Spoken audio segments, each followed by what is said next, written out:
कविराज शायर शैलेंद्र जी, पूरा नाम शैलेंद्र केसरीलाल श्रीवास्तव था। शैलेंद्र जी फिल्मों में आने से पहले रेलवे में वेल्डर का काम करते थे और साथ साथ इप्टा से भी जुड़े हुए थे। वामपंथी विचारधारा के थे। रेलवे में काम करते करते कविताएं लिखने लगे, शायरी अशार कहने लगे, मुशायरे पढ़ने लगे। आजाद ख्याल आदमी थे, क्रांतिकारी विचारों के व्यक्ति थे और वही क्रांतिकारी विचार, आजाद ख्याल उनकी कविता में झलक जाते थे। जनता को इनकी कविताएं बहुत पसंद थी। एक बार राज कपूर जी भी एक मुशायरे में गए जहां उन्होंने शैलेंद्र की कविता पढ़ते हुए सुना। उन्वान था जलता है पंजाब। राज कपूर इस कविता से बहुत प्रभावित हुए। मुशायरे के बाद शैलेंद्र से मुलाकात की और ऑफर दे डाला कि मैं एक फिल्म बना रहा हूं आग, क्या आप उसमें गीत लिखेंगे? शैलेंद्र साहब ने कहा कि देखिए जी, मैं कवि हूं लेकिन फिल्मी गीतकार नहीं बनना चाहता।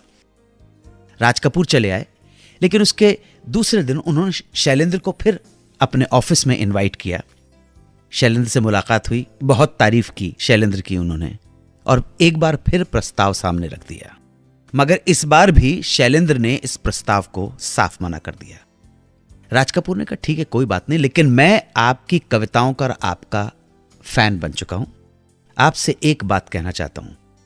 ये लिफाफे में कुछ पैसे रखे हुए हैं, मैं इसे बंद कर रहा हूं, इस पे आपका नाम लिखा हुआ है। ये लिफाफा ऑफिस में रखा रहेगा, आपको जब भी इसकी जरूरत हो आप आके ले जाना। मैं इतना बड़ा फैन हूं आपका, आपको काम नहीं करना कोई प्रॉब्लम नहीं, लेकिन आप आके ले जाना। शैलेंद्र जी और राज कपूर यहां से अलग हो गए। इस घटना के कुछ अरसे के बाद जब शैलेंद्र जी की पत्नी ने एक पुत्र को जन्म दिया, तब हॉस्पिटल का खर्चा जरा ज्यादा था। शैलेंद्र जी के पास इतने पैसे नहीं थे। रुपयों की कमी के कारण उन्हें अचानक राज कपूर की याद आई। वो राज कपूर के ऑफिस पहुंचे। राज जी वहां मौजूद नहीं थे, मगर राज कपूर के कहे वादे के मुताबिक वो लिफाफा वहां ऑफिस में मौजूद था। लिफाफे को उन्होंने लिया, चले आए।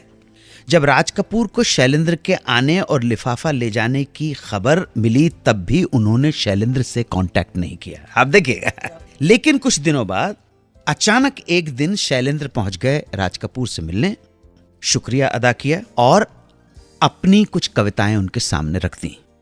राज कपूर ने कहा इनकी कोई जरूरत नहीं है। शैलेंद्र बोले एहसान नहीं, कविताएं दे रहा हूं और मैं आपकी फिल्मों के लिए गीत लिखने को तैयार हूं। तो इस तरह इस वाक्य के बाद शैलेंद्र जी ने 1949 की रिलीज फिल्म बरसात में राज कपूर के लिए 2 गाने लिखे। पतली कमर है, तिरछी नजर है और बरसात में हम तुमसे मिले। और उसके बाद तो राज कपूर और शैलेंद्र ये जोड़ी थी। एक्चुअली आरके की तो पूरी अपनी एक टीम थी।